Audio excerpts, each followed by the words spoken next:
Hello dear chess friends, you are welcome to the third and final part of the series dedicated to diagonals in chess. This first example is taken from the game between Polygayevsky and Korchnoi, a classic example. So we can see white has a pair of bishops, which means dark squared bishop has no counterpart. This gives us a hint what to do in this position because we can also notice this extremely important diagonal a1, h8. Which is quite weak in black's position because there is no pawn on g7 as we can see. So only pawn f6 is the piece that covers this diagonal. So white's next play is quite natural and quite easy to understand. White starts with the e5 because if white manages to open up this diagonal completely, it will definitely lead to a direct attack against exposed black's king. So e5. Black has no really a choice here because if black, for instance, plays f5, then it's possible to exploit the motive of a discovered check. Rook takes d7 first, queen takes d7, and now e6. It is check, and at the same time attack of black's queen, so white ends up with a serious material advantage. After e5, it is necessary to take on e5, and now we can see that knight c6 is a key piece, because it is the only piece that really protects e5 pawn, so it makes sense just to get rid of it. Bishop takes c6, no regrets of giving up a light squared bishop, because it is much more important to focus on the play along the diagonal a1, h8. Pawn takes on c6, and now simple bishop takes e5 was quite promising, no questions, but Polygayevsky found a much better idea. So he played rook to d7, sacrifice of the rook, deflecting the queen, the only defender of e5 at the moment, so queen has to take on d7, otherwise white wins the queen. And now instead of bishop e5, queen takes on e5.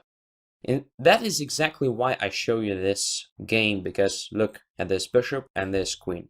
It is a typical tandem in attack against opponent's king, in attack along diagonals. So it is kind of tandem of death. If queen and the bishop are perfectly coordinated in this attack is usually devastating. Like here, so no real defense for black in this position. So queen e5 check, king should go away. And not so many moves actually. So if king goes to h6, then just queen to g5, checkmate immediately. If king goes to g6, then after queen g5, king f7, it transposes to the game. So king g8 doesn't really change the situation. So it will be the same like in the game. So let's focus on what happened in the game. After queen e5, Korchnoi played king to f7. Now queen f6 check. If king goes to e8 in this position, then just rook to e1. Nowhere to go, bishop e6 only defense, and then rook takes e6 with the checkmate next move, or in a couple of moves if black sacrifices a queen. So king g8 after queen f6 is much better. King goes here, queen goes to g5 check, king f7, and now another typical method. So instead of keeping checking the king, this leads to unclear situations, so just rook to e1. Controlling e-file, which means controlling all the squares that are possible for the king to occupy, and creating direct threat of queen g7 with the checkmate. If rook goes to g8, for instance, preventing that, then queen f6 checkmate. If bishop goes to e6, trying to cover the e-file and to evacuate the king through e8 square, then just f5 looks devastating because there are a lot of different threats, including f takes e6 with a fork, rook takes e6 after queen g7 check, so when the king is here on e8, rook takes on e6 also wins for white, so black has no satisfactory defense. If bishop goes away somewhere, queen g7 checkmate, no questions. So to rook e1 in the game, it was played queen e6, but after queen g7 check, king e8, and rook takes e6, white managed to win soon after bishop takes e6. So here white has different ideas, including just simple bishop to f6, creating sort of a queen e7 checkmate, and so on. So white just plays over dark squares, and black has no real defense. So this position is completely winning for white. So what is important about this example is exactly this tandem of the bishop and the queen. It's very useful to memorize these patterns. So perfectly coordinated queen and the bishop are very, very efficient in attacking opponent's king and exploiting weakened diagonals. So let's get to another example.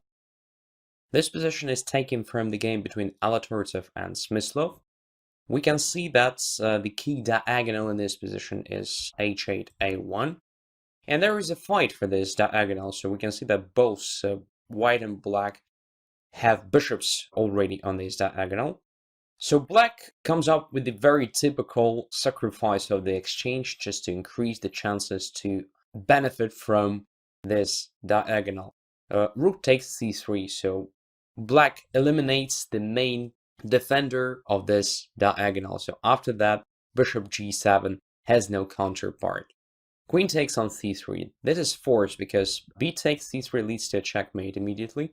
Rook goes to b8 check, king c1, queen b2 checkmate. So queen takes c3. And now, as we can see, black is down in material, so black has to be fast. He plays knight to c4. Another very energetic move and very good one. So we can see that the queen is attacked by the bishop. It's not possible to take the knight with the queen because in this case, queen takes on b2 with the checkmate. Immediate disaster. So after knight c4, queen is forced to move somewhere. So queen goes to b4, one of possible moves here. White wants to control b8 square and at least to try to prevent rook b8. But this actually doesn't help because black has enough resources to occupy this file eventually. So first a5, another tempo move, attacking the queen, trying to force the queen to a worse position. Queen goes to b3. Now, as we can see, when the knight from c4 goes away somewhere, then e4 will be hanging in many variations. That is very important. So knight takes a3 first. And it appears that queen takes a3 leads to immediate catastrophe. So queen takes rook b8, attacking b2 3 times. So the queen, the rook, and what is really great, the bishop are in the attack. b3 is forced, and now queen takes e4. King goes to c1, rook to c8 check, king d2, and bishop h6. It is already a checkmate. So to knight a3, the only move is b takes a3. Now queen takes on e4. Here, at least white has a chance to protect the king with the help of the queen, but this helps only for several moves. So black wins anyway. Rook b8 check, king goes to c1, everything is forced as you can see. Rook goes to c8 check, forcing the king back to b1, because king d2 leads to the same checkmate after bishop h6, queen e3, queen e3. That's clear. King goes to b1, and now finally queen goes to e5. And again, we can see the same tandem of death. So queen on e5, bishop on g7, attacking b2, a1. Not possible to protect both squares in one move, which means black checkmates next move or just wins enormous quantity of material. That's it. Game is over. Let's get to another example. This position arose in a game between Petrosian and Donor. And here we can see a different pattern. So all previous examples were dedicated to exploiting the diagonal to attack opponent's king. Here the situation is completely different. So white occupies very important diagonal h1, a8, but there is nothing on this diagonal, so it's not possible to attack the king or anything else. So this diagonal is completely free of opponent's pieces or pawns.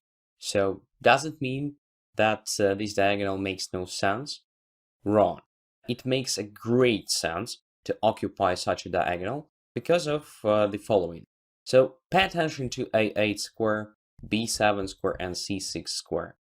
So those squares are not possible for black to occupy with his pieces. So white controls a lot of squares that are very important in the sense of limiting opponent's resources. That's the first reason to occupy this diagonal or this sort of diagonals. Another square of this kind is of course d5, which is weakened and probably a good outpost for our pieces. Another idea here is that a file is open, right? we can see a concrete object for attack. It is a pawn a7. And since the bishop controls such squares like a8 and b7, black has no suitable possibilities to protect a7 in case of the attack.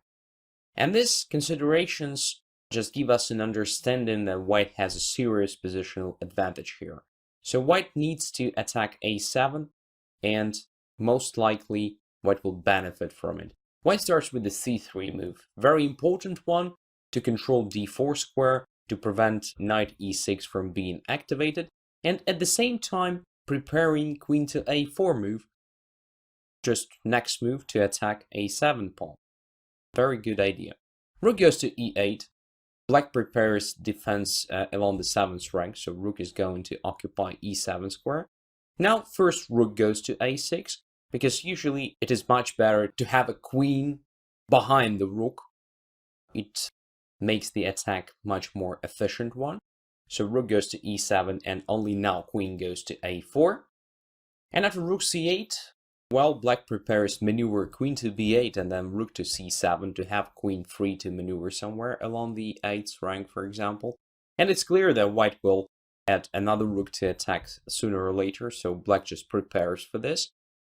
So after that, white played bishop to d5, another great move, and just to close the d file for black's pieces, and at the same time to make the bishop even more active. So now the bishop controls not only diagonal h1, a8, but at the same time diagonal a2, g8, exerting additional pressure on black's position.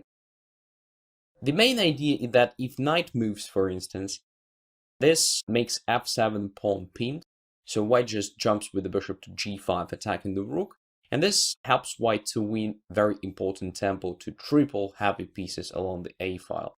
So after rook d7, rook goes to a1, and we can see that black already has no additional resources to protect the pawn, so it drops.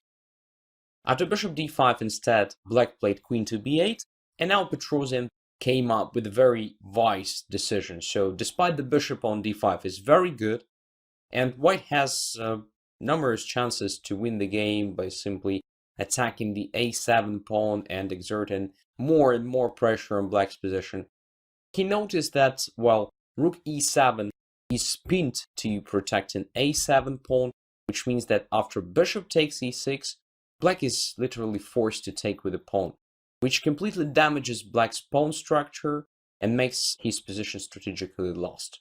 So bishop was great, but it played his role. With the help of that bishop, white managed to make opponent's pieces completely passive, and at the correct moment, white just changed his mind and switched to another plan. So he just took on e6, damaging the pawn structure, and the next is simple. So Petrosian started maneuvering his pieces towards a new weakness that arose on e6, and after queen g4, well, soon after that, he managed to win the game. So in addition to very bad pawn structure, so black has e6, e5, and a7 pawns that are quite weak, and they are objects of attack for white's pieces. The difference between the power of the bishops is also noticeable. So bishop on g7 is completely passive, completely limited, has no perspectives, and white's bishop is different. So there are a lot of different ways to activate it. For example, g5 looks very interesting. e3 position is also quite interesting because sooner or later white will probably want to play something like b4, trying to break through on the queen side, and so on. So as you can see, in the initial position, it was very important to control the diagonal h1, a8. Because of that, white had the chance to create very annoying threats along the a file and to make opponent's pieces very passive. Let's have a look on another example of this kind. Another game of Petrosian, now against Ray. So this position is very typical for any kind of openings with light squared bishop fianchetto. So as you can see, bishop is on g2, it occupies very important diagonal. We understood the importance of this diagonal in the previous example. So the main plan for white in this sort of positions is to try to open up this diagonal and to make it possible to control it with the bishop exclusively. So no surprises that Petrosian played b5 in this position, because as you can see, c6 was already vulnerable pawn, so b5 forces this pawn to go away, which makes diagonal h1, a8 completely open. A takes b5, a takes b5, c5, and rook goes to a1. If compared to the previous example, we can see black has no weakness on a7 in this situation, but since the bishop controls a8 square, a very important one, white has much more chances to finally occupy the a file. So a file is also very important itself, since it is the only open file in this position. So the side that first occupies this file benefits enormously, because this will mean all the heavy pieces will be much more active than opponent's ones.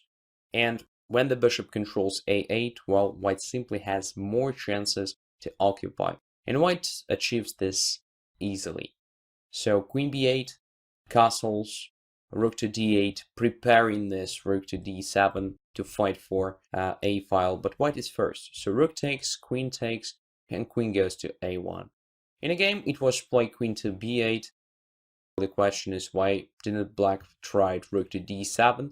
Because at least it prevents immediate activation of white's pieces at the first glance. But in fact, white has very good move queen to a6, typical outpost on the open file, which is occupied by the heavy piece rather than by minor piece. And black can't prevent rook to a1 with further invasion of heavy pieces to black's camp, because if queen takes queen, then pawn takes, and this pawn will soon promote.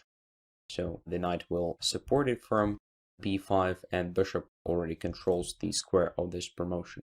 So in the game, after queen a1, black answered with the queen to b8, and after simple queen a2, knight e7, and rook to a1, white managed to occupy the only open file in this position, and soon after converted his advantage, because it is not possible for black to prevent the invasion.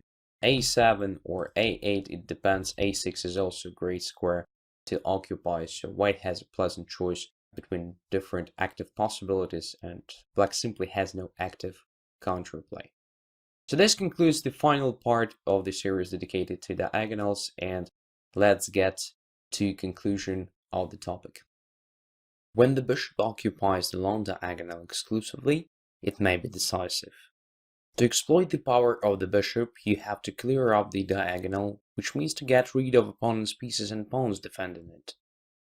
Well-coordinated queen and bishop may create a tandem of deaths that will kill opponent's king. A strategic meaning of the diagonal's control is to control the corner square, and hence to increase the chances of the heavy pieces to occupy the A or H file. Thanks for your attention, and see you next lessons.